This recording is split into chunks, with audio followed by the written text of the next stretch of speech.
Bonjour, bonjour, encore une fois de plus, me voici dans le salon, à la place habituelle. Voilà le Seigneur qui scintille pour vous montrer qu'il est présent avec moi. Et je répète à YouTube que voici le rosaire que nous récitons avec le monde entier. Pas un autre, s'il vous plaît. C'est une formation à la vie spirituelle. Dans sa lettre apostolique, le rosaire de la Vierge Marie, Jean-Paul II affirme : le rosaire est ma prière préférée. C'est une prière merveilleuse, merveilleuse de simplicité et de profondeur. C'est Marie-Michel qui propose ici un riche et savoureux commentaire de ce document exceptionnel. Nous découvrons page après page combien le Saint-Père laisse entrevoir quelque chose de son âme et nous livrant le secret de son cœur. La force qui soulève toute sa vie est cachée dans l'humble beauté du rosaire. Pour un renouveau de la prière de Marie, ce livre met aussi en lumière les trois grandes institutions de Jean-Paul II. 1. Le rosaire, voie de contemplation du visage du Christ à travers le cœur de Marie. Il s'offre comme une source évangélique très pure à la soif spirituelle actuelle, récupérée en partie par les sectes et le New Age. 2. Le rosaire fabuleuse puissance de paix pour un monde où elle est constamment menacée. 3. Le rosaire, remarquable pédagogie de la prière du cœur au quotidien pour nous disposer au don de la prière continuelle. Point.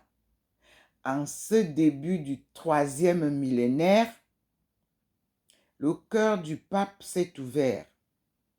Il dépose au creux de nos mains le trésor spirituel que la Vierge donne à l'Église pour hâter la civilisation de l'amour. Ce livre nous offre une approche inédite sur le mystère du rosaire, car il nous met à l'école du cœur de Jean-Paul II, le pape de Marie, visage du Christ au milieu de nous. L'ouvrage est complété par 2 CD proposant un montage audio réalisé à partir des textes du pape Jean-Paul II lors de son pèlerinage à Lourdes.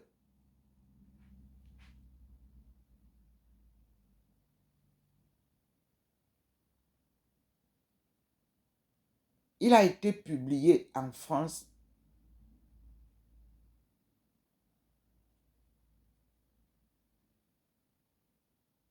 et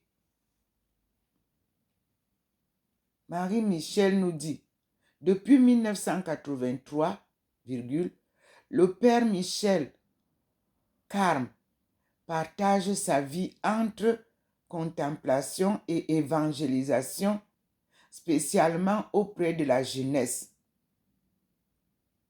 En 1984, il est cofondateur de l'école Jeunesse Lumière, aux côtés du père Daniel Ange. En 1997, il fonde le Carmel de la Vierge missionnaire avec frère Marie Van, communauté contemplative mariale et missionnaire. Cette éclosion nouvelle vie de la spiritualité de Sainte Thérèse de Lisieux et de Marcel Van sur la terre du Carmel. Mais je vous assure que Sainte Thérèse de Lisieux, ça a été aussi une récupération de Sainte Thérèse de Jésus. Sainte Thérèse d'Avila, que vous connaissez. Allez lire l'histoire de Saint Martin, l'homme noir, dont l'image a été transformée en un homme blanc. Il venait des îles. Vous voyez combien est-ce que l'histoire de Dieu, qui devrait rester intacte, sans manipulation, a été manipulée. Et c'est pour ça que nous sommes dans les guerres, les divisions des églises, les divisions des religions. Dieu n'a pas créé de religion. Dieu nous a créés et il nous a donné sa parole de vie. Et à chaque génération, il revient la renouveler par un ou une envoyée. Oui. Elle peut être noire, elle peut être marron, la personne, elle peut être blanche, la personne. Mais Dieu parle beaucoup plus aux hommes noirs.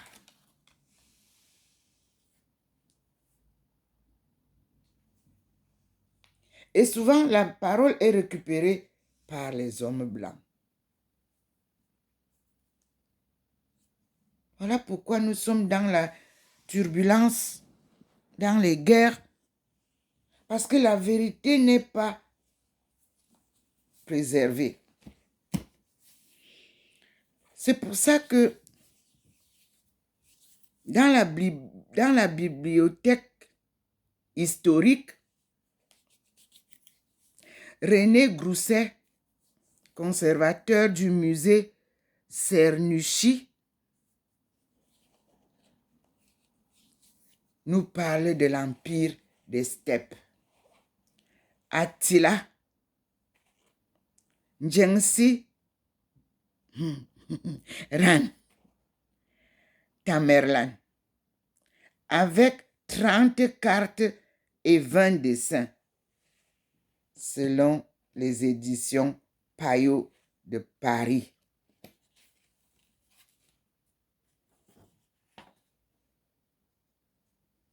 L'empire des steppes. J'ai acheté ce livre à 30 € dans les livres d'occasion.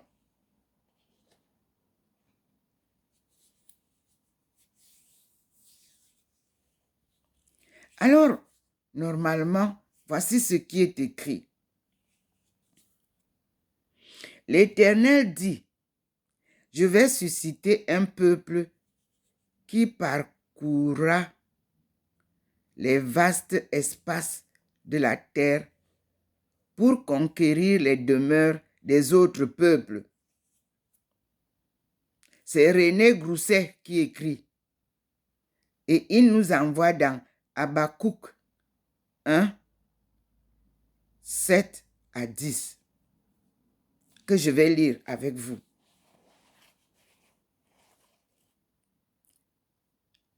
Je reprends ce qu'il dit.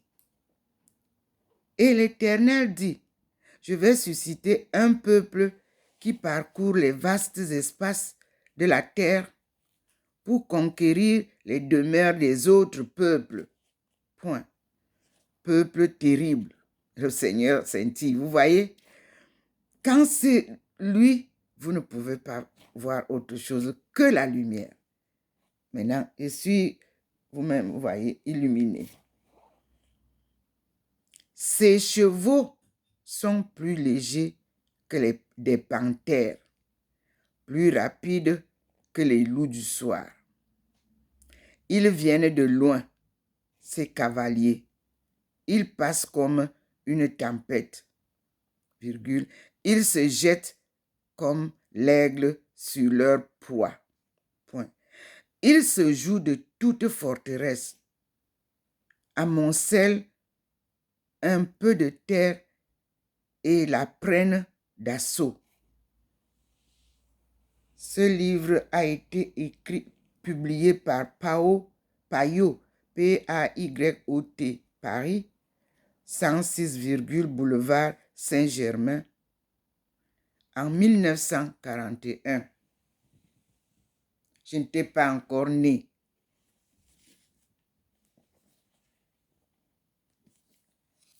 Voici le livre.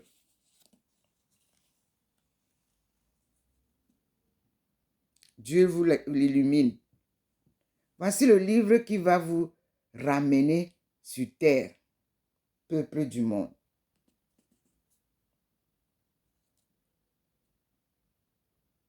Ce livre nous a donné une collection de livres que je vais vous lire. Les empereurs manchous, la Mandchourie, histoire, politique, économie, son avenir. L'empire jeune de Genghis Khan, c'est en Chine, en Asie. L'Asie ancienne, centrale et sud-orientale, d'après Ptolémée, P-T-O-L-E-M-E, accent aigu E. Et puis, on nous parle de la population dans le monde. On nous parle de Gautama, le Bouddha. On nous parle de la terre chinoise. Les fils de Wang Lu et la famille dispersée. Là, je viens de vous citer un écrit du professeur à l'université de Nankin. Tome 1, la terre chinoise. Tome 2, les fils de Wang Lu. Tome 3, la famille dispersée. Et de l'université de Strasbourg, vous avez chronologie de l'histoire mondiale. Et nous avons en la suite le cœur japonais. Nous avons les mœurs et coutumes du Japon par le professeur retraité de l'université impériale de Tokyo.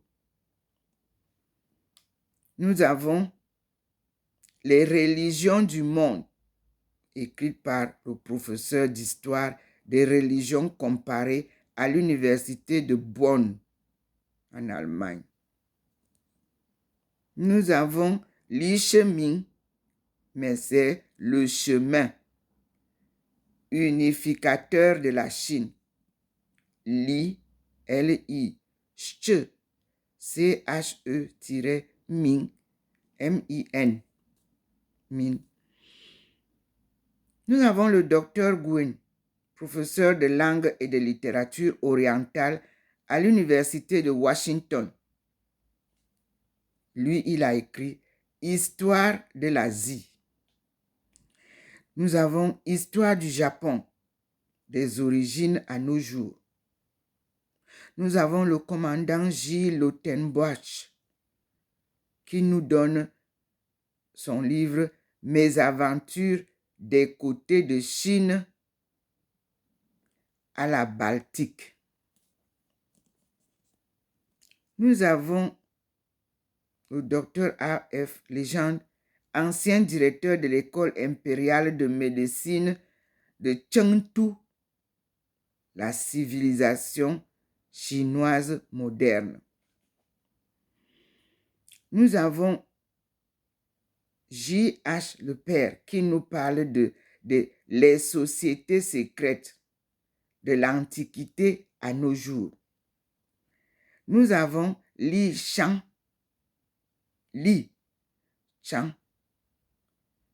Mœurs des Mandarins sous la dynastie Manchou, et David McDonald, agent commercial britannique au Tibet pendant 15 ans. C'est David McDonald, agent commercial britannique au Tibet pendant 15 ans.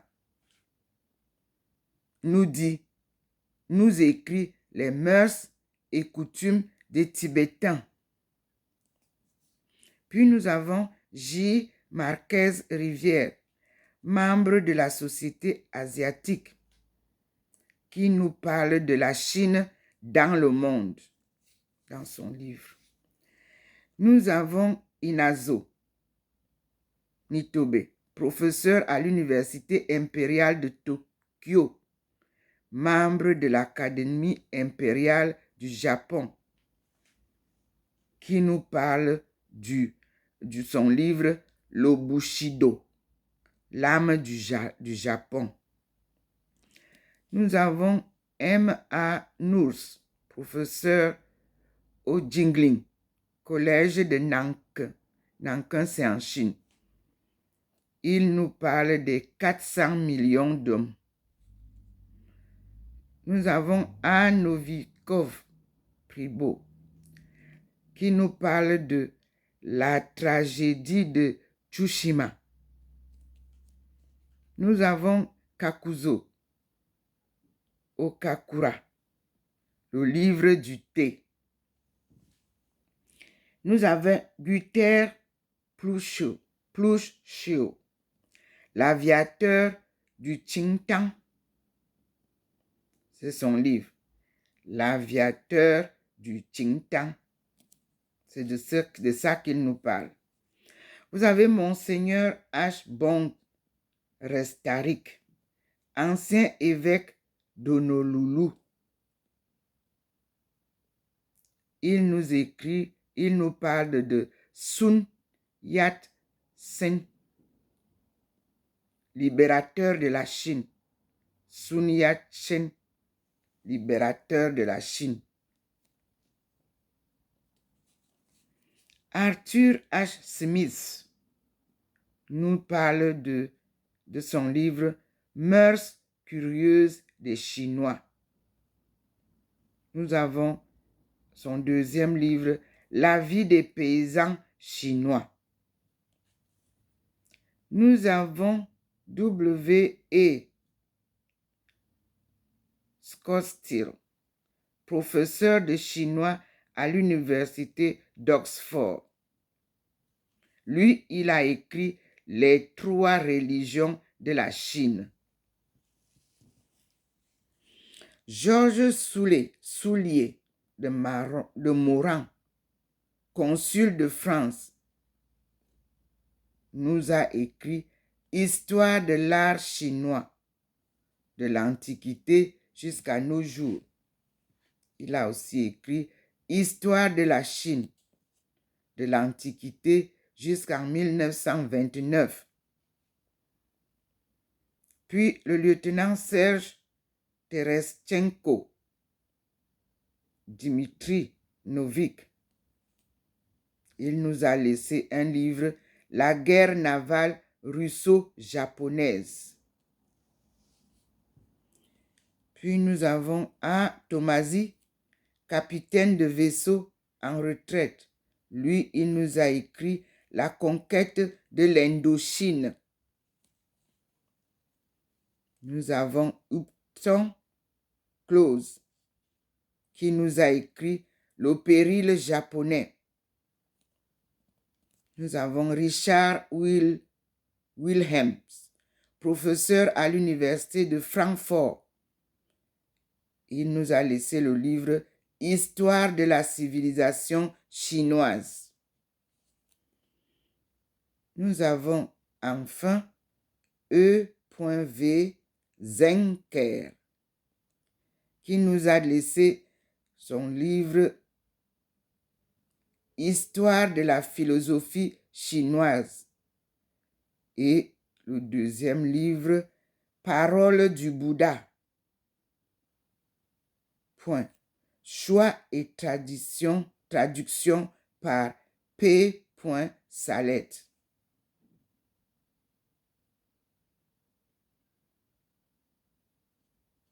Ces choses peuvent être trouvées à l'imprimerie Grou, Radennes, 11 rue Sèvres, à Paris. L'histoire du monde ne peut pas changer de cours. Elle a été écrite à chaque époque. Elle a été vécue de génération en génération. Donc, elle ne peut pas être trichée comme vous le faites au temps contemporain. J'ai écrit dans ma thèse que le passé instruit le présent pour mieux appréhender l'avenir. Car le futur est sombre.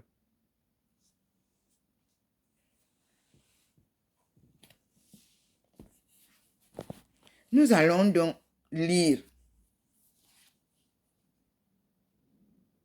le passage de Jésus dans ce livre et nous allons revenir en arrière parce que c'est ce qui est intéressant. Qui était Jésus? D'où venait Jésus? Très important.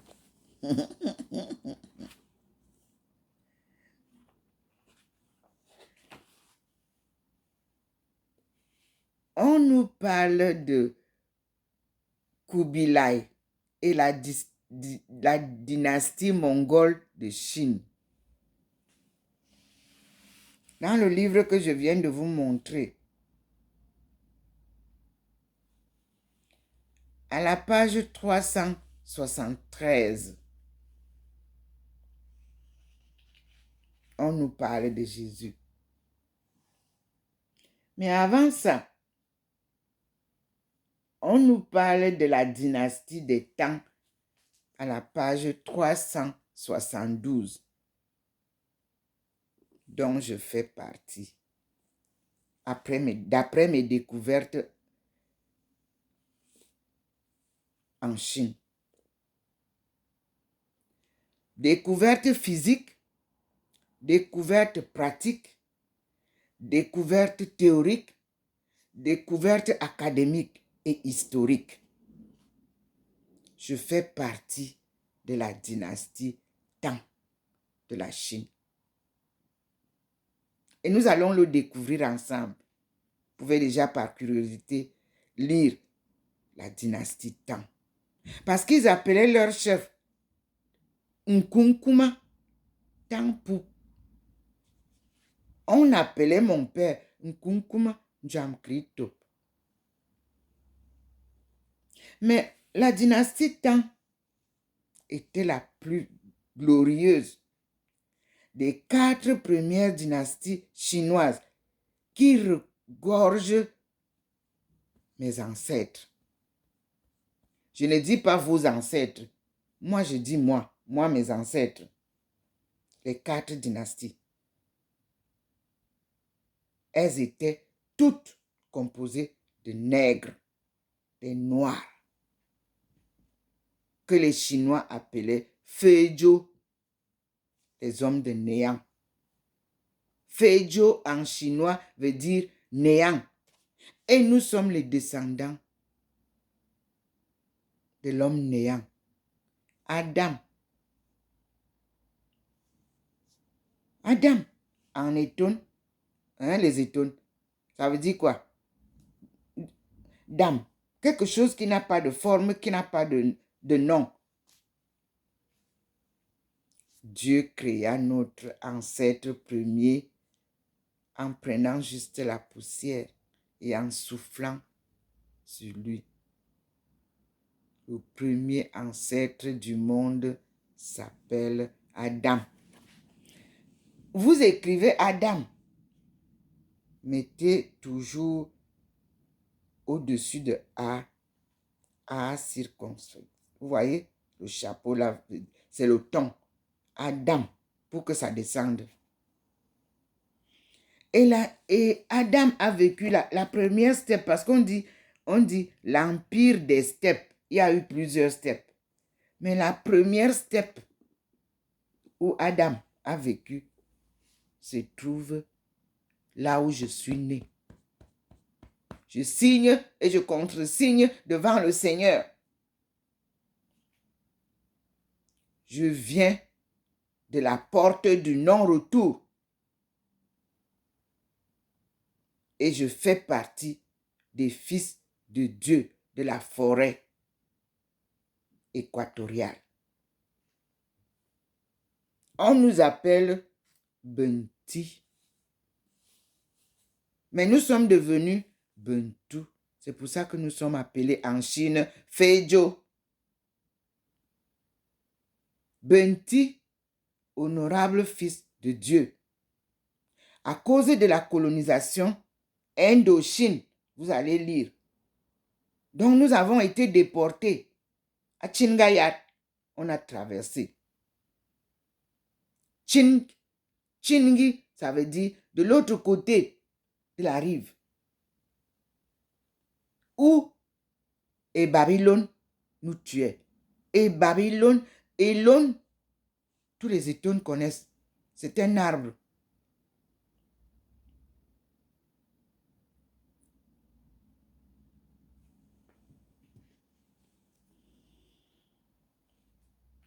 Babylone. L'ancienne Babylone, c'est la Chine nouvelle. J'ai parcouru la Chine avec autorisation étatique.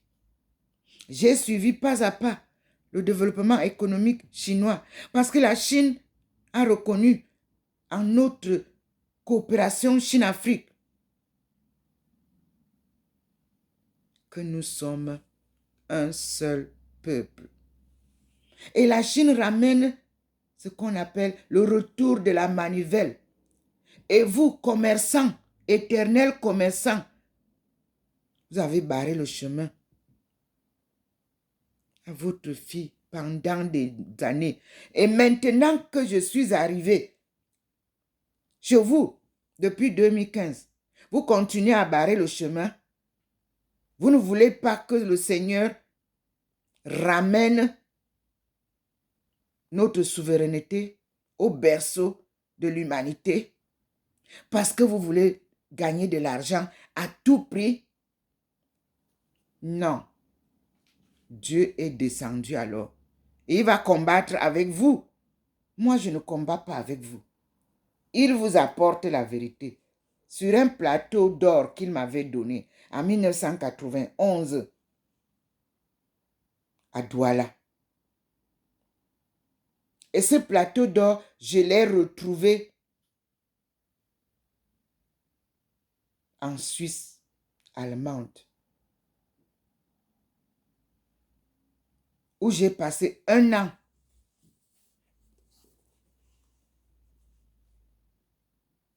à prier avec le monde entier, le rosaire de Maman Marie. Elle a fait des miracles là-bas aussi, dans ce monastère-là. Notre histoire est une belle histoire de la vérité de Dieu, manipulée par les méchants. Donc, les Mongols de Genghis Khanid, comme ils écrivent, nous ramènent à Kubilai et à la dynastie mongole de Chine. Et nous allons retrouver là-dedans Mes frères et sœurs, Dieu est merveilleux. Nous allons retrouver donc à la page 373 un historien nommé en transcription chinoise Nga Xie, c'est-à-dire Isa Jésus. Isa, l'enfant d'autrui, parce que Marie n'appelait pas Jésus par un nom. Non, il avait dit Isa moine. Et c'est bien écrit Isa, entre parenthèses, Jésus. En 1227, non, de 1227 à 1308. Je lis tout le paragraphe. Le voici que j'avais retrouvé en 2006 à Paris. Vous voyez, j'ai tracé ça. J'ai montré à mon mentor, peu à son âme, la Burte Tolera.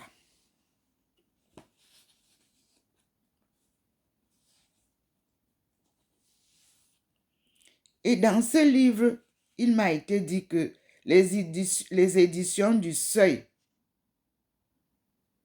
peuvent me donner la visibilité à Paris 6e, 27 rue Jacob.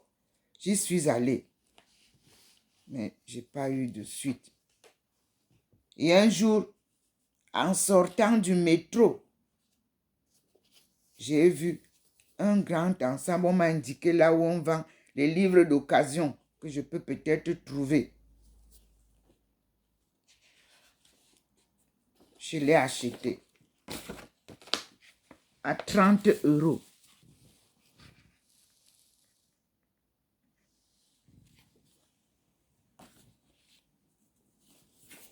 Parce qu'il était très important pour moi.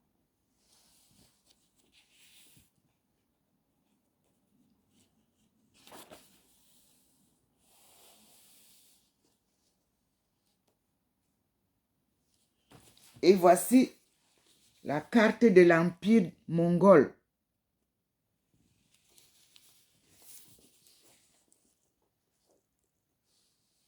Et dans cette carte, je trouve l'Empire chinois des Song. Song veut dire des Zhou.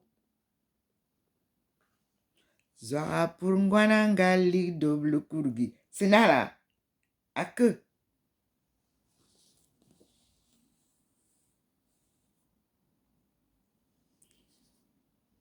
Ah, Seigneur mon Dieu. Ok, nous reprenons notre marche. On va sur la page 373 et je reprends la lecture.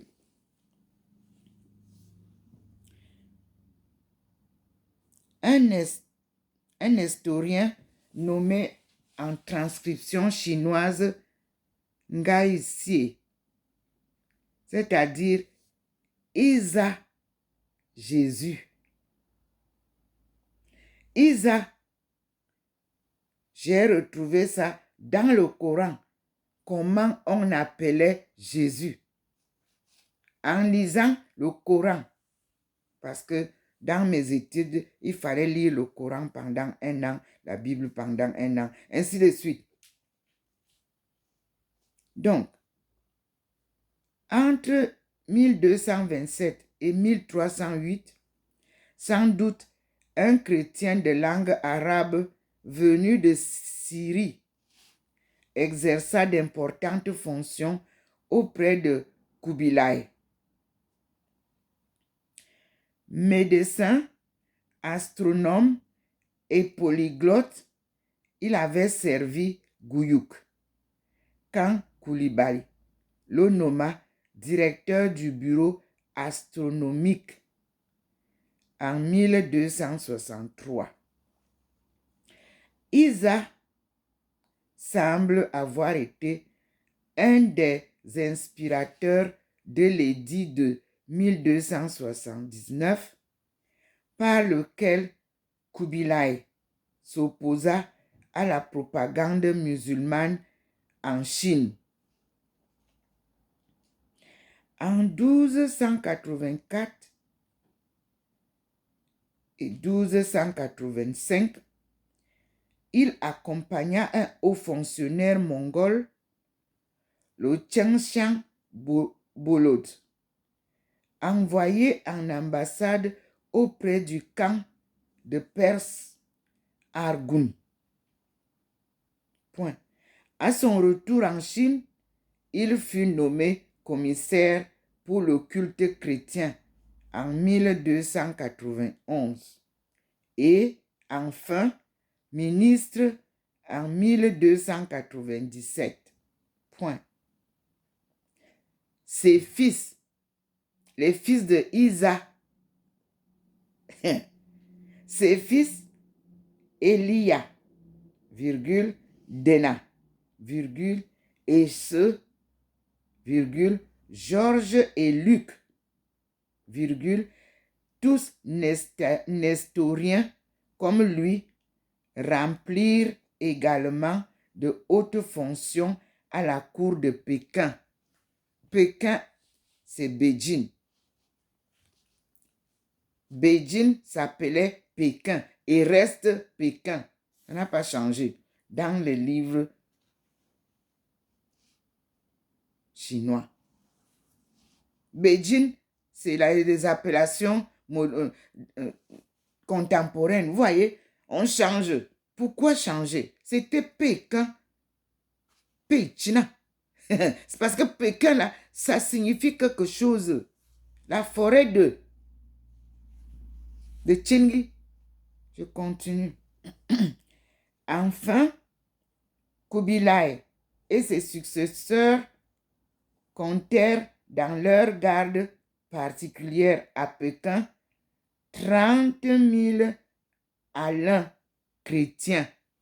Vous qui dites que la Chine ne croit pas en Dieu, écoutez bien.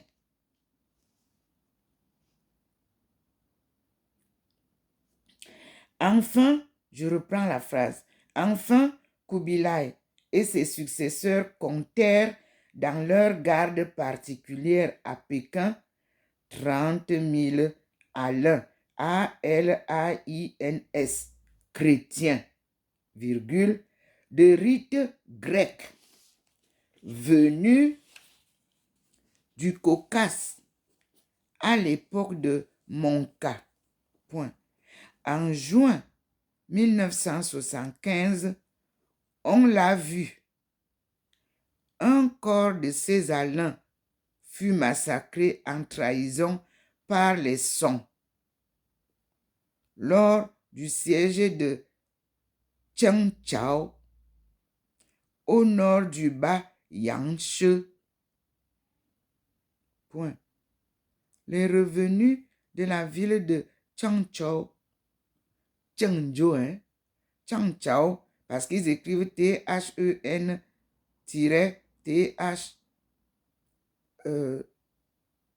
apostrophe A-O. On dit que les revenus de la ville de Chengchao furent alors donnés par Kubilai aux familles des Alains ainsi morts à son service. Point. Les descendants de ces Alains envoyèrent le 11 juillet 1336 une lettre de soumission au pape Benoît XII. Nous retrouvons Rome. Point. L'ambassade qui présenta leur missive au pape en Avignon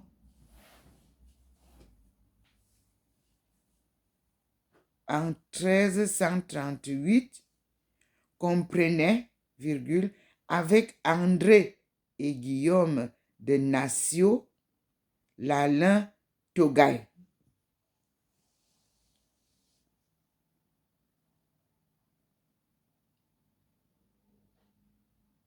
Je vais vous lire quelque chose parce qu'il y a une autre qui est citée dessus. à côté de Togaï. De la Roncière et d'Orez, Bible de l'école de Charles.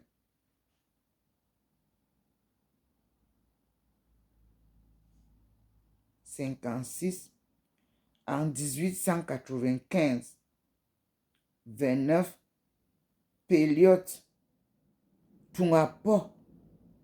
Là encore, c'est une langue étonne qui vient sortir. Tungapo, parce qu'il y a T, apostrophe, O-U-N-G-P-A-O.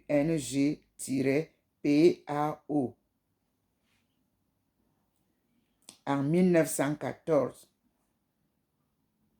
641, ça doit être la page. Monsieur Péliot a retrouvé dans le Yuanche les noms de plusieurs des chefs Alains de Pékin qui envoyèrent cette ambassade Futing, Huangshan et Jianghan Buka, devenus dans la lettre à Benoît XII Fodim, Joven, Xuansam et Shen Buka. Voyez comment les noms changent. Mais il faut piocher pour faire les études anthropologiques. Nous revenons sur le titre. Monsieur Péliot a établi d'autre part que le vieux manichéisme, vous connaissez la religion Mani, retrouva sous les Mongols un regain d'activité au Fujian, où d'ailleurs il était déjà signalé sous les Song. On repart à la note. La note Song nous dit que Péliot, virgule, les traditions manichéennes au Fujian, TP,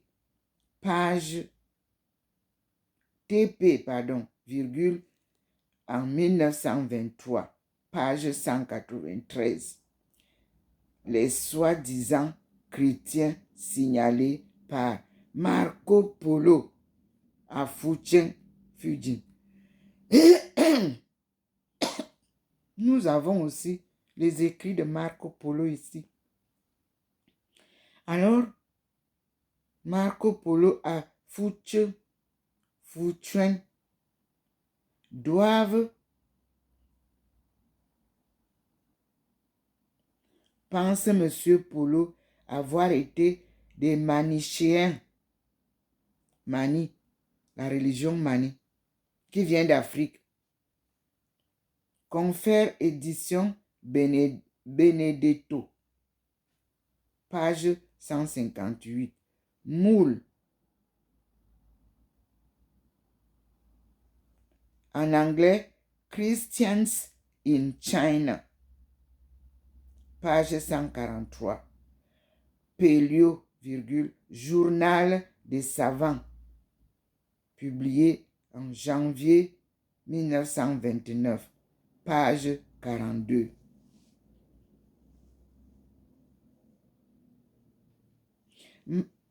Il y a une remarque. On s'arrête d'abord là. Voilà le Jésus de la Bible, où nous voyons que Jésus était marié. Il a eu des enfants. Et il a été à Pékin. Parce que dans un autre livre, j'ai étudié. Il était premier ministre. Il a préféré se sacrifier. Il dit, tuez-moi pour que l'esclavage finisse.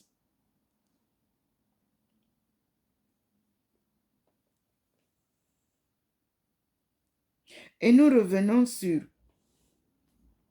Son nous envoie lire le voyage de Marco Polo à la page 374 du même livre de René Grousset. Qui était René Grousset? René Grousset était le conservateur du musée Cernouchi. C'était la bibliothèque historique. Vous qui brûlez toutes vos bibliothèques là-bas, comment peut-on reconstituer une histoire si on brûle les archives? Parce que vous voulez détruire tout? Non, même si vous avez brûlé au Cameroun, je vous dis que votre fille, votre maman, Dr Ndomo Melingui Thérèse, appelée de Dieu, c'est pour ça que j'appelle un appel divin, pour aller autour du monde à la recherche des solutions clés du développement économique des pays de l'Afrique subsaharienne en général et en particulier le Cameroun a eu la confirmation de son envoi par un envoyé mystérieux à la conférence des produits tropicaux à laquelle elle a assisté à Rouen avec le ministre du Commerce, Luc Magloire Atanga. Nous étions ensemble et nous représentions la banane, le cacao et le thé étaient mis un peu de côté. Donc, c'est la banane qu'il fallait travailler. On travaillait sur la conservation de la banane pour l'exportation. Mais je ne comprends pas pourquoi le ministre n'a pas suivi les directives que la Chine nous a données lorsque elle nous a accueillis après cette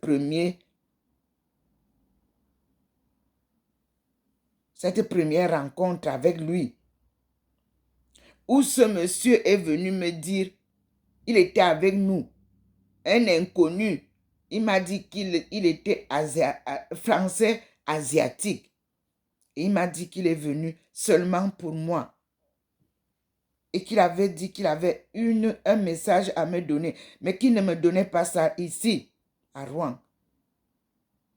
Il m'a dit qu'il est écrit sur mon front « Héros ». Et que le Seigneur avait besoin d'un fils ou d'une fille de l'Afrique subsaharienne qui devra aller autour du monde à la recherche des solutions clés de la sortie du chaos de son peuple choisi. Et que j'avais été choisi pour. Et sur mes épaules, quand il m'a dit ça, j'ai senti le poids très lourd, comme si on m'avait posé 2 pierres sur les épaules. Voici la manifestation que moi j'avais vue en 89. Le marathon est très difficile à parcourir, mes frères et sœurs. Vous qui m'enviez, vous qui voulez vous qui torpillez la route, vous qui mettez les barrières sur la route, enlevez les barrières. C'est pour vous que je cours à travers des mondes que j'ignore. C'est pour vous que ce marathon me traîne de par les mondes que j'ignore. Mais Dieu me donne tout. Parce qu'il sent que vous voulez rester dans l'ignorance. Toutes les télévisions d'Afrique devaient m'écouter, devaient promouvoir cette mission sacrée. Elle est en anglais, oui, certes. Parce que eux là-bas, ils ont compris. Vous, francophones de chez nous, là, vous ne comprenez rien, mes frères et sœurs. Vous ne faites que nous tirer dans la boue. Le Cameroun était bilingue.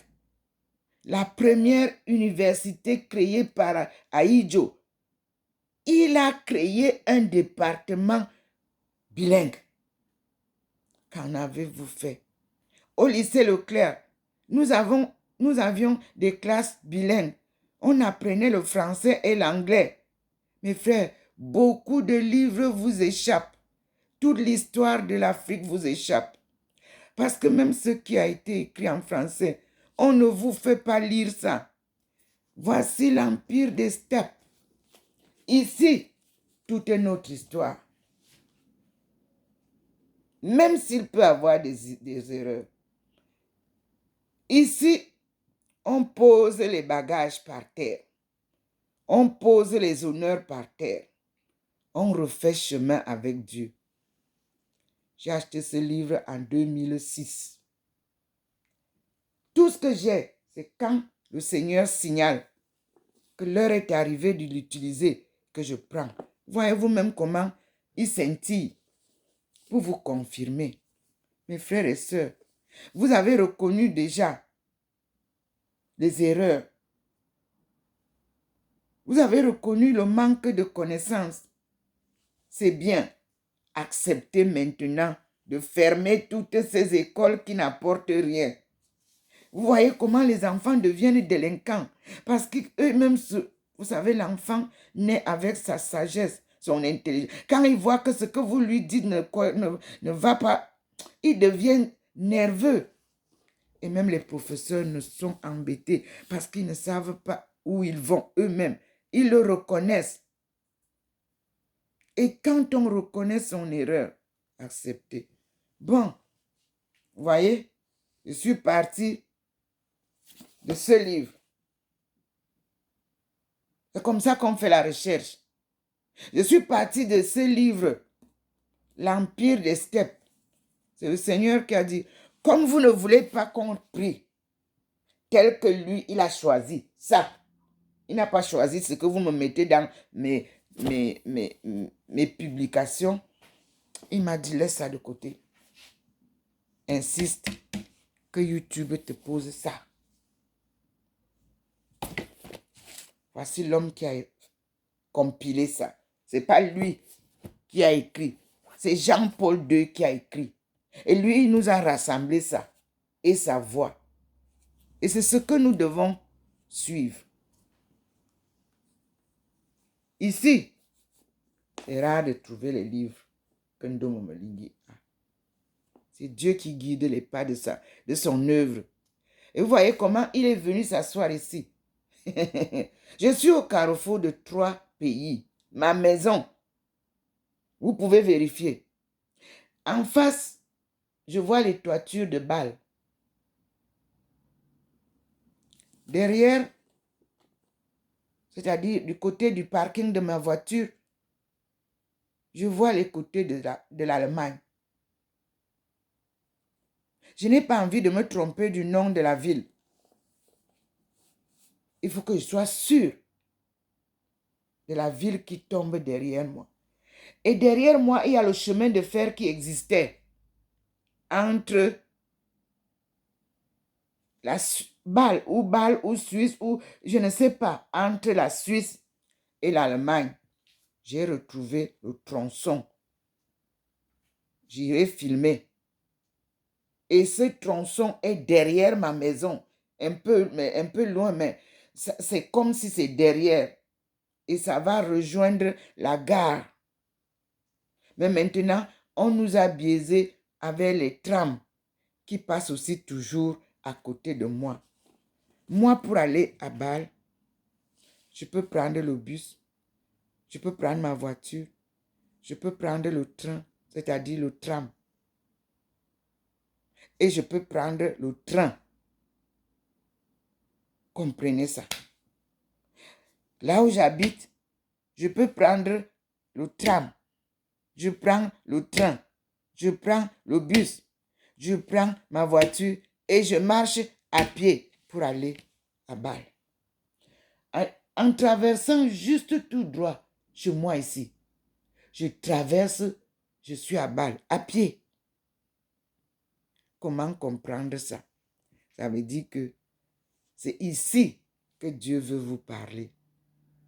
Au carrefour des 3 frontières, où la guerre sévissait ici sur l'avenue du général de Gaulle, et où nos pauvres ancêtres, combattants, anciens combattants, sont venus.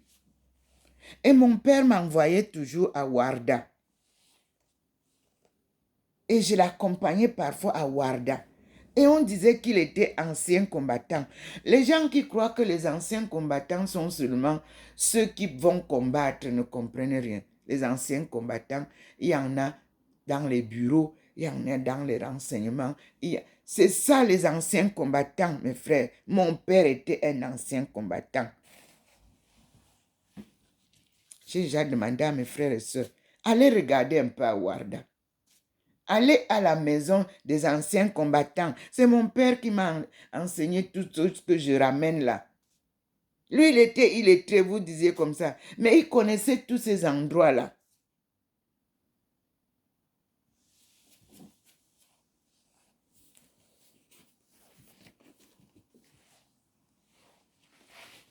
Nous passons donc à la lecture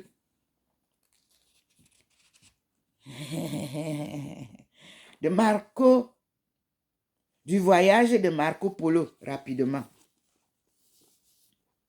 On dit que Niccolo Polo et son frère Maffe Polo.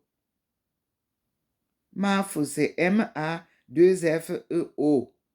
Maffe Polo étaient deux commerçants vénitiens qui avaient longtemps séjourné à Constantinople.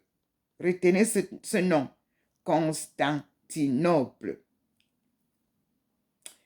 En 1260, c'est-à-dire en 1960, ils partirent de cette ville pour une tournée commerciale en Russie méridionale, dans le Khanat mongol de Kipchak.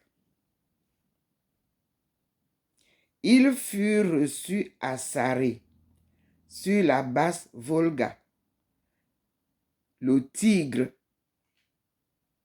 c'est la rivière, le Tigre, de Marco Polo. C'est lui qui nous a parlé du Tigre de Marco Polo. Par le camp de Kipchak, Berke, c'est-à-dire Barka, entre parenthèses, frère et successeur de Batu, et lui vendirent leur assortiment de bijouterie. C'était en 1262. Ils se rendirent ensuite par la route du Khwarezm à Bukhara, dans le Khanat de Jayataï, et y restèrent 3 ans. Le chemin du retour leur étant interdit par les guerres entre princes mongols. Ils se décidèrent finalement à suivre une ambassade que le Khan, K-H-A-N, de Perse, Hulagu, envoyait en Chine à son frère Kubilai. Retenez ça très bien. Ils durent avec cette ambassade suivre la route habituelle des caravanes qui passaient par Otrar sur le Sira Daraya, Al-Malik dans la vallée de l'île. Suivez la route, et l'Uygouristan, où se trouvaient les 2 villes de Beshbalik, près de Kouchen, et de Turfan. Kouchen s'écrit K-O-U-T-H-E-N-G.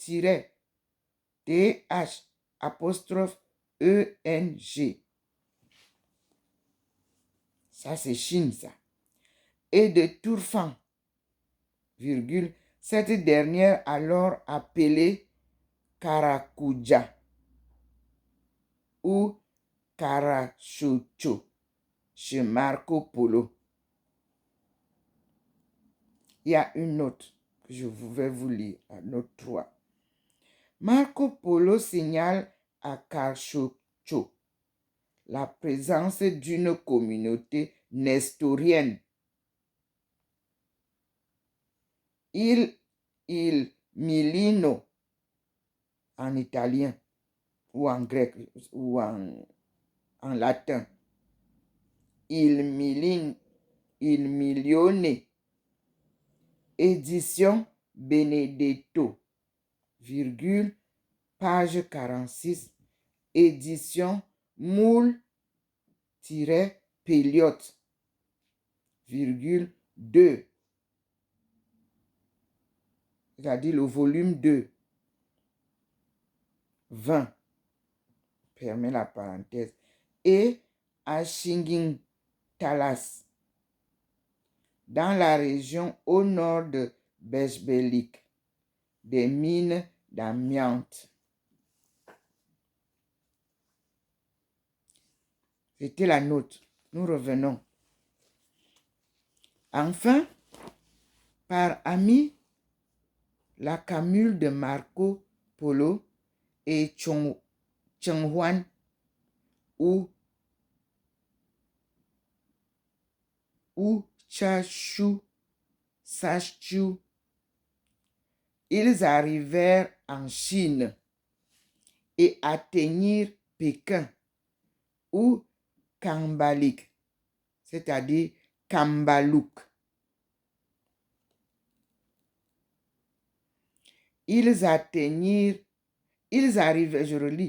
arrivèrent en, c'est Marc Polo, ils arrivèrent en Chine et atteignirent Pékin ou Kambaluk. Donc, Pékin s'appelait Kambalik ou Kambaluk. Point. Kubilai leur fit le meilleur accueil et, au moment de leur départ, les chargea d'aller demander au pape 100 docteurs, savants dans les 7 arts.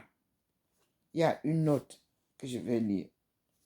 Marco Polo, c'est la référence. Édition Moule-Pelliot, volume 1, page 79. Édition Benedetto, page 70-71. Voilà. Une référence. Les Polos quittèrent la Chine en 1266. Ils atteignirent la Méditerranée à l'Ayas, l'Ajazo ou Ayas, ville qui était le principal port du royaume arménien de Cilicie. Et de là, en avril 1269, Saint Jean d'Acre, je n'ai pas dit Jean d'Arc, je dis Saint Jean, Saint-Jean d'Acre, D''ACRE, virgule, d'où ils se rendirent à Rome. Point.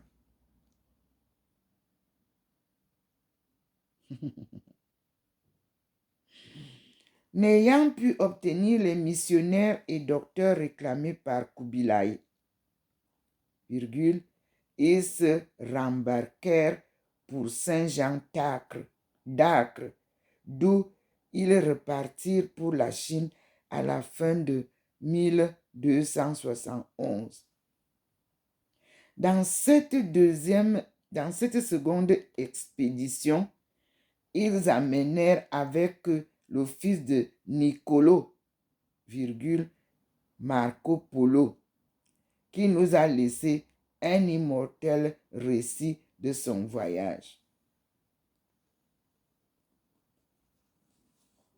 Parti de l'Ajazo,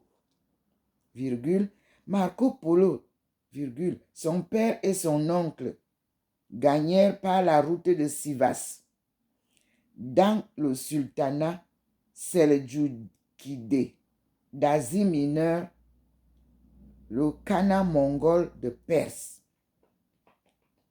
Tenez le Khanat mongol de Perse. Point. La guerre du Khan de Perse à Baka contre ses cousins, virgule, les Khans Jagataïd du Turkestan, qui avaient, virgule, contre lui, embrasé le parti de Tchaoudou, interdisait aux 3 Vénitiens la route de la transoxiane.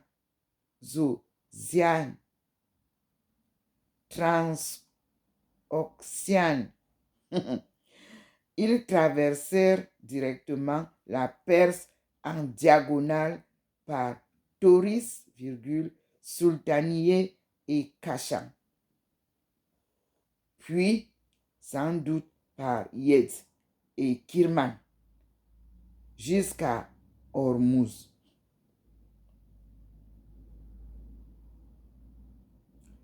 Il y a une note à partir de Hormuz que je vais vous lire.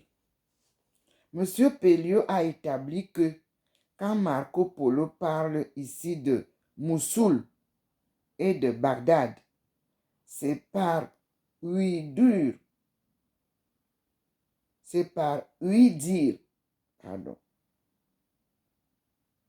C'est par erreur que Hull, édition Hull Cordier, 1, volume 1, 19, attribuait au voyage vénitien un itinéraire Mossoul, Bagdad, Bassora.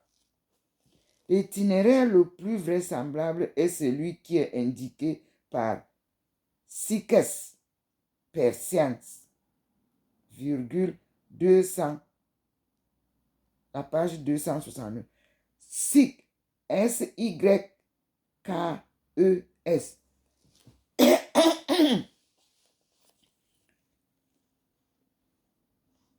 C'est un bon écrivain perse.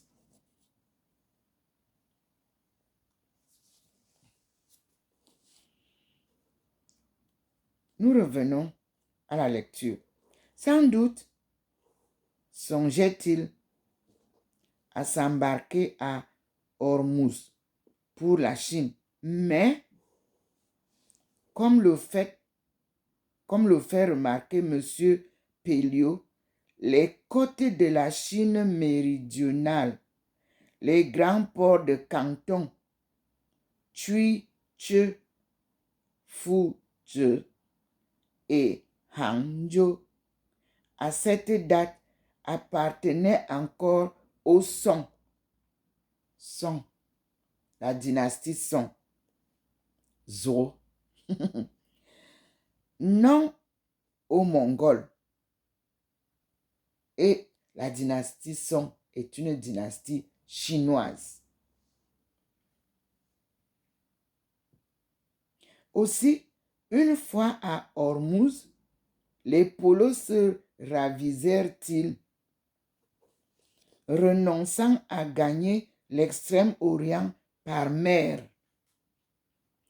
Ils remontèrent vers la Haute-Asie par le Khorasan, que Marco Polo appelle le pays de l'arabe sec ou de l'arbre seul. Une note nous renvoie dans les éditions Hull Cordier, volume 1, 129. Édition Moule Pelliot, volume 1, 129. Nishapur, je continue la lecture. Nishapur, Sheburgan ou Sapungan, et Balk.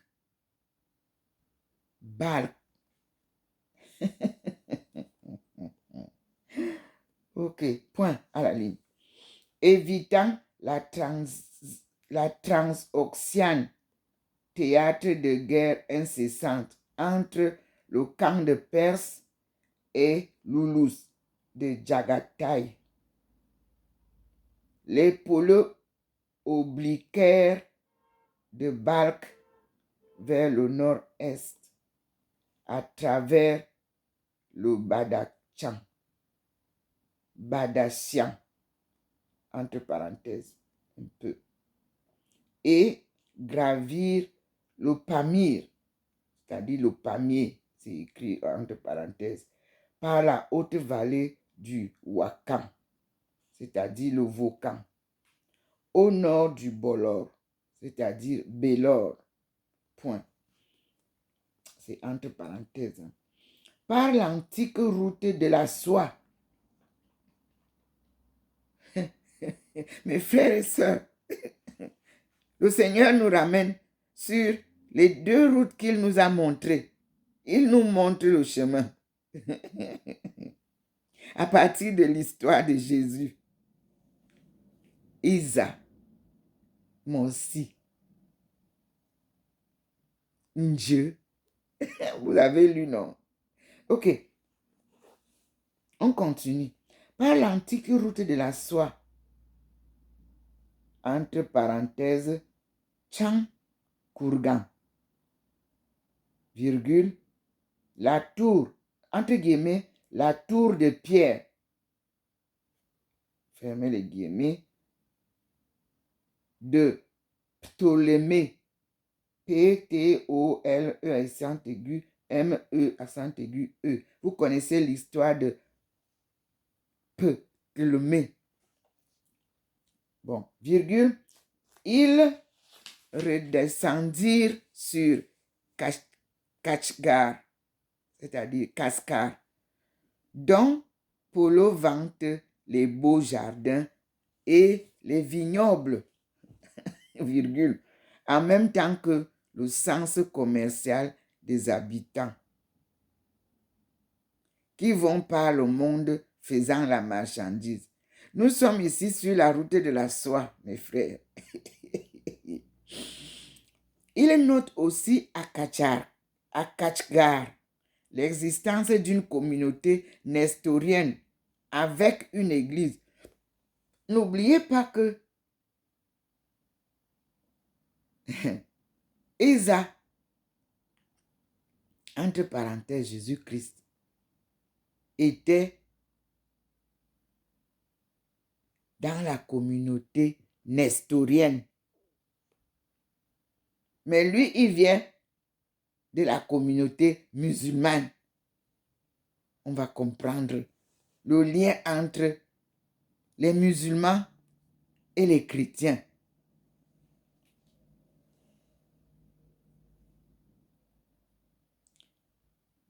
Je reprends l'endroit, on dit, il note aussi à Kachgar, qui il? Marco Polo, l'existence d'une communauté nestorienne avec une église. Point. De là, les polos empruntèrent la piste non moins ancienne qui file au sud du Tarim par Yarkand.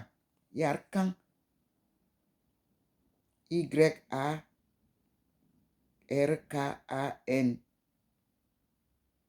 Mais entre parenthèses, on lit Yarkand. Y-A-R-C-A-N. Virgule. Khotan. K-H-O-T-A-N. Et entre parenthèses, on lit Khotan. C-O-T-A-N. Entre parenthèses. Virgule. Keria. Keria, entre parenthèses, Pem. P-E-M. Fermé. Et Tcherchen. Charchen ou Siarchen. Tcherchen. Nous sommes en guerre à Tcherchen. Bon, on continue. Et longèrent le lobe nord en passant par une ville de Lop, L-O-P, que Sir, Aurel, Sten identifie à l'actuel Tcherklik. Il y a une note qui nous envoie à 1. Serindia, chapitre 9, page 318. SQ. L'équation PEM égale Kéria est de Péliote. Ça, c'est une annotation que nous allons chercher après. Pour le moment, on continue la lecture. Ils gagnèrent ensuite Tuen Yuan ou Chachu Sayui, puis dans l'ancienne Tangout, Suche du Kansu, on est en Chine là. Su 2, on nous dit que confère 2 millions, virgule, édition Benedetto, page 48, édition Moule-Pelote, virgule, 1, volume 1, page 158, entre parenthèses, 6 pour trouver ce que signifie 6. On continue. Et Kampichu, entre parenthèses, en leur nom, virgule, important carrefour commercial où nos Vénitiens s'arrêtèrent près d'un an. À Kansu. En Chine, là, on est en Chine. En attendant les instructions de la cour mongole. Point. Marco Polo note que les Nestoriens avaient 3 églises à Kansu. On est en Chine là. Et qu'il y avait aussi nombre de moines bouddhistes dont ils vantent objectivement la vertu. Les trois religions se réunissent là maintenant. On sort là. Glorieux. Notre recherche nous conduit. La lumière divine nous éclaire. Les gens demandent pourquoi Madame Domo avait les religions chinoises et avait les musulmans et avait les chrétiens. Écoutez la parole de Dieu qui nous guide. Avant, ils étaient ensemble. Et ils sont toujours ensemble. Le bouddhisme, c'est la continuité du taoïsme en Chine. Le bouddhisme, c'est un noir qui est venu de l'Inde. Donc, nous tournons toujours autour de la famille des nègres, des noirs, venus de la vallée du Nil. On continue.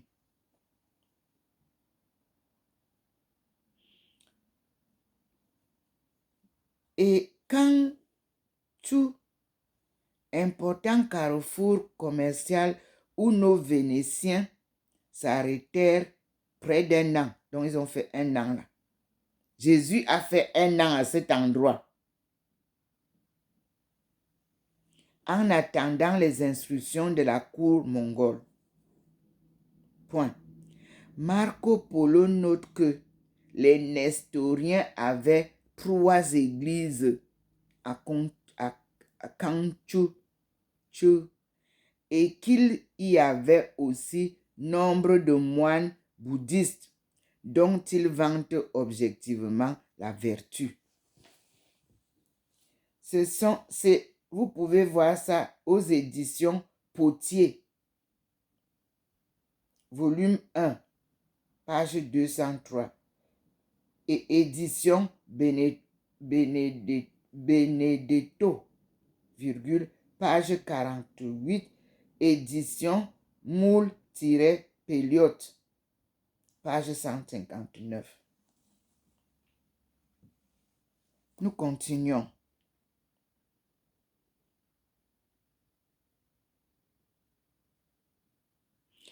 Après ce séjour à Cancho, virgule, les polos reprirent leur marche vers l'est par Liangche,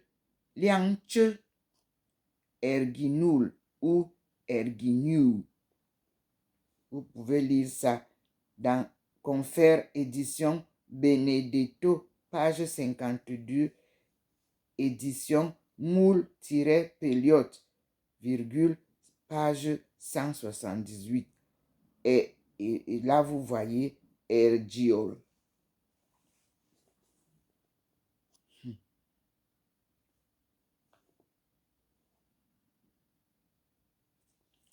Et Nincha, Ergrigia. Dans les livres, leurs livres, c'est écrit Ergrigia. Mais ici, c'est écrit Ninghia. N-I-N-G-H-I-A. Ninghia.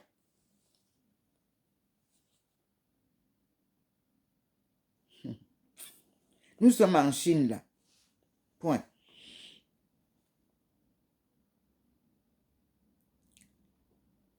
Et la note de référence, c'est édition Benedetto, virgule, page 58. Édition Moule-Pelliot, virgule, page 181. Nous continuons la lecture de notre livre L'Empire des steppes par René Grousset, conservateur du musée Cernochy.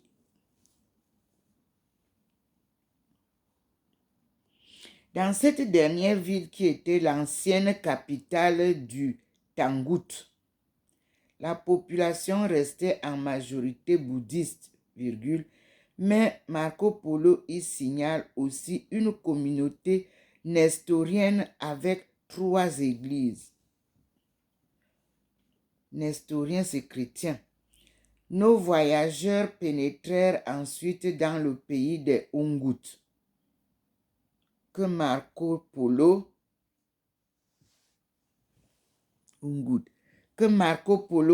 virgule, on l'a vu, appelle le pays de Tenduk, et dont le centre doit être recherché du côté de la ville actuelle de Torto, ou Kweyuecheng.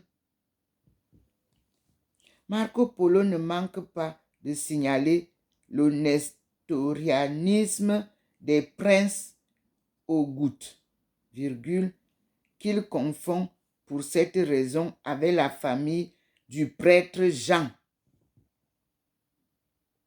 Vous avez nous compris? C'est entre guillemets. Je relis la phrase. Marco Polo ne manque pas de signaler le nestorianisme des princes Ongut, qu'il confond pour cette raison avec la famille du, entre guillemets, prêtre Jean, c'est-à-dire des anciens rois Kérat. Erreur que répétera Odoric de Perdenon. Il mentionne, entre guillemets, le prince Georges, fermez la guillemets, entre parenthèses, Corguz, qui effectivement, virgule, lors de son passage, gouvernait les Ongout, sous la suzeraineté du Grand Khan, ainsi que les unions de famille entre la dynastie mongole et la maison princière des Ongout. À la ligne. En sortant du pays Ongout, les polos pénétrèrent dans la Chine propre ou, virgule, plus exactement dans la Chine du Nord que Marco Polo appelle à la manière mongole le Cathay, C-A-T-H-A-Y, du nom des Kistan, K'-I-T-A-N, ou Kitai, K'-I-T-A-I, tréma, virgule, les anciens maîtres de Pékin, au XIe siècle. Point. De la région de Torto, ils gagnèrent ainsi la résidence d'été de Kubilai. À Chengdu, Xiangdu, Chengdu, ils essayaient d'écrire. Chengdu, C-H-A-N-G-T-O-U. L'actuel Dolonor, où ils parvinrent en mai 1275. Les Polos remirent à Kubilai une lettre du pape Grégoire X. Notez ça. Kubilai semble avoir pris Marco Polo en amitié. Il l'amena à sa cour d'hiver à Kambalik,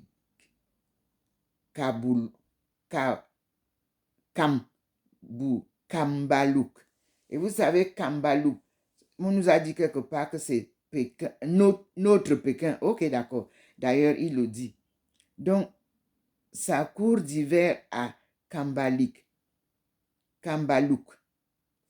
virgule, c'est entre parenthèses, hein, virgule, notre Pékin, devenu Beijing.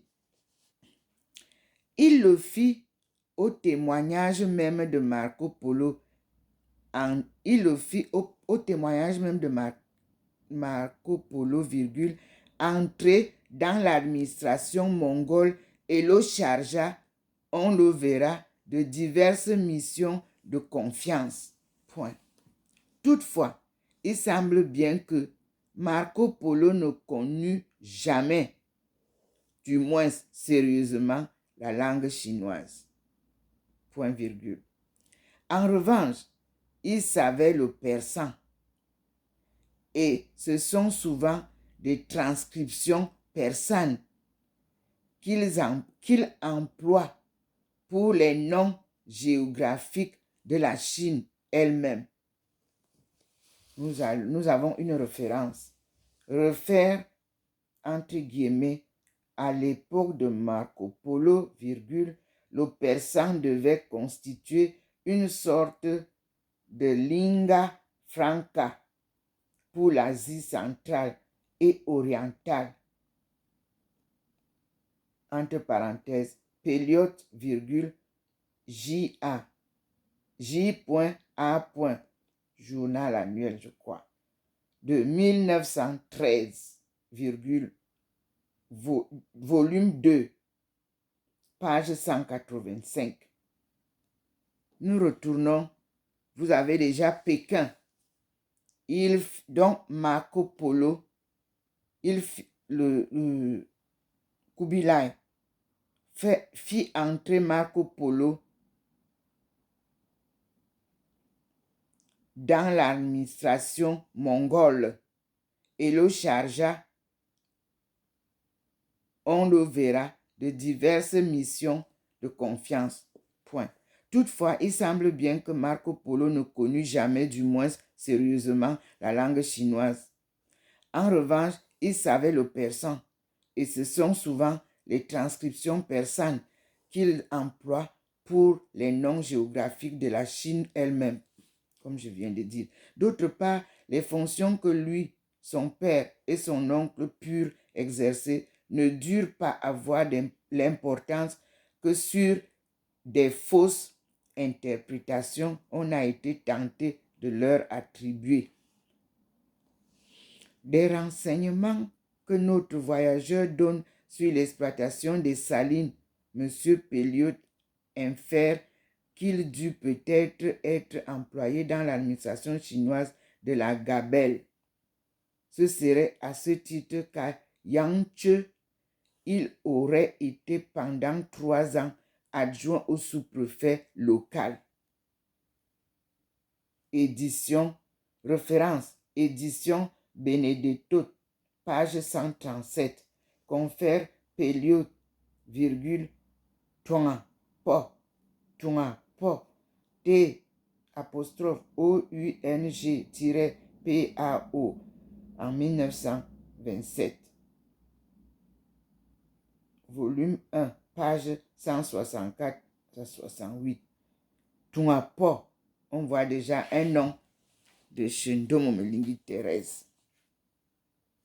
Et dans la dynastie Tang. Son, qui veut dire Zoro. On continue. Par ailleurs, le rôle que Marco Polo attribue à son père et à son oncle dans le siège de Xianyang en 1268 et 1273 ne concorde pas avec les données des sources chinoises. Mais si l'illustre vénitien a quelque peu exagéré ici le rôle des siens, le fait important est que grâce aux fonctions, même subalternes dont il fut chargé, il eut l'occasion de visiter les principales villes chinoises. Point à la ligne. Le livre de Marco Polo décrit ainsi deux itinéraires, l'un de Pékin à Yunnan, l'autre de Pékin au Fujian. Dans le premier itinéraire, il mentionne Taiyuan Fu, chef-lieu de l'actuel Shaanxi, Pingyang Fu, Piangfu, la seconde ville de la province Xinjiang Fu, alors appelée Fengyuan Fu, ou Qingxia Fu, Chunxia Fu. Au Shaanxi, région où était à ce moment établi comme vice-roi en 1272 et 2080, un des fils de Kubilai nommé Mangala, Mangala, que mentionne Marco Polo. Dans référence, Marco Polo signale aussi une communauté nestorienne à Changchafu, édition Benedetto, page 107 à 108, virgule, et édition Moule-Pelliot, virgule, page 264.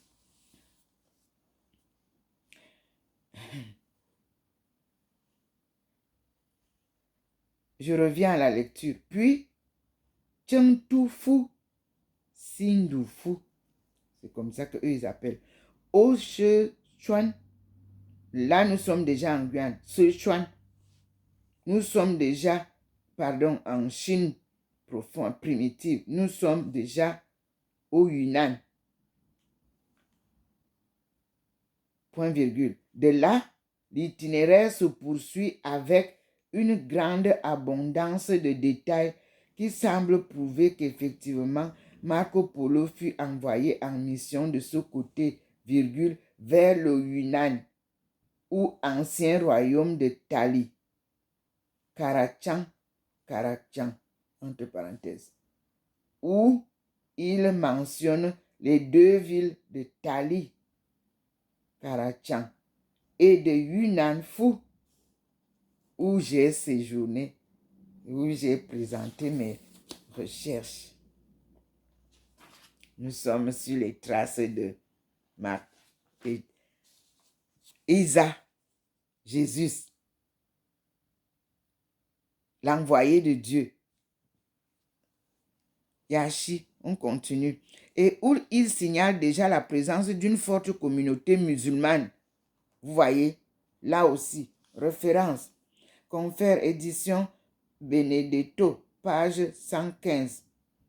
Édition Moule-Pelliot, virgule, page 217. Sur Karajan, Pelliot, 3 itinéraires, virgule, B.E.F.E.O. Cela fut écrit en 1904, page 158. Là, on retrouve les musulmans, une communauté musulmane. Donc, nous sommes regroupés.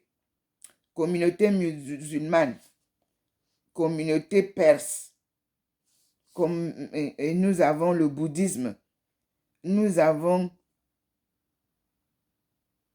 les Nestoriens. On parle de Rome. On parle du Yunnan, où Dr Ndomo a séjourné 10 ans.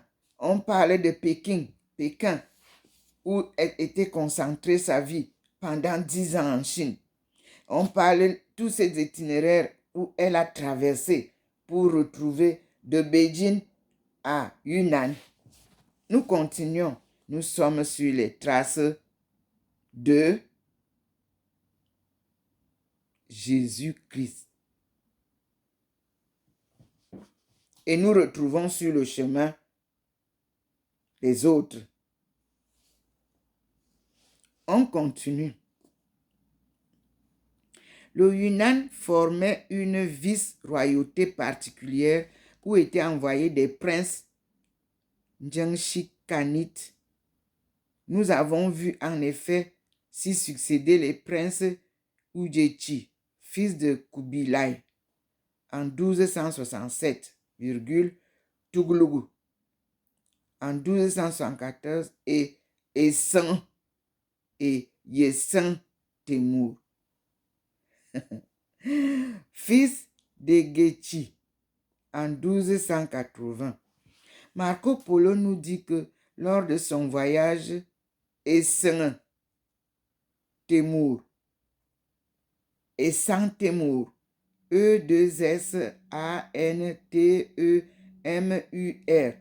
entre parenthèses, c'est comme ça que lui, il appelle ça, Essan Temur, était en poste. On va chercher l'histoire de Temur. T-E, accent aigu, M-U, tréma, R. C'est ce qu'on appelle ici, entre parenthèses, Essan Temur. Il était en poste.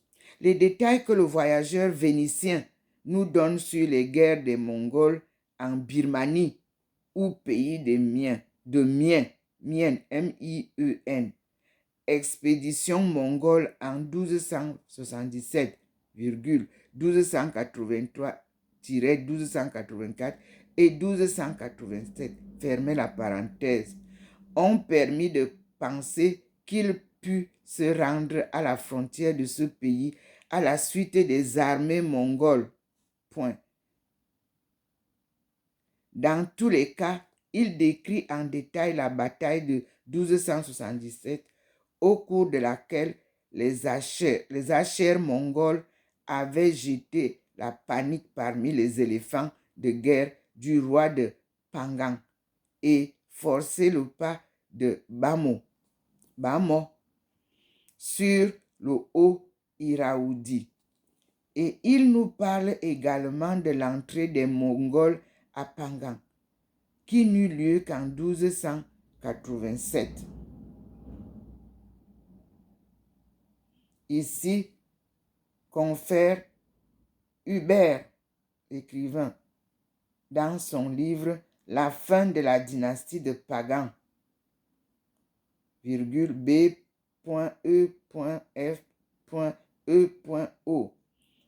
Il écrit en 1909, les pages 633 à 680. On continue la lecture. Le second itinéraire décrit par Marco Polo traverse du nord au sud la Chine orientale parallèlement à la mer de Chine. Partant de Pékin, il passe par Otienfu, qui est la Kashanfu de Marco Polo. Référence 3. Kashanfu est avec raison identifié à Otienfu. Or, Charingon, le livre de Marco Polo, volume 3, page 2, y voit Chengtingfu, confère édition Benedetto, page 128. 3. Chang'alu-cheng, qui est sa Changlu dans son écriture, Chiyang, qui est Xiangli, entre parenthèses, et Chi Ning du Nantong, qui est entre parenthèses Singyamatu, fermez la parenthèse, virgule, Wangang, entre parenthèses, Chiogangshu, fermez la parenthèse, près de l'embouchure du Huaho, virgule, entre parenthèses, laquelle était en ce temps-là l'embouchure du fleuve jaune. 4. Référence. Marco Polo appelle le fleuve jaune le Karamoran. De son nom mongol, le Karamuren, ou fleuve noir. Notez très bien. C'est une référence du livre de Marco Polo.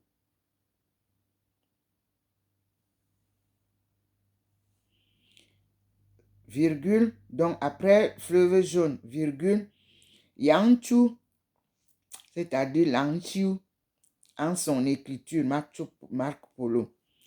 Sunchu,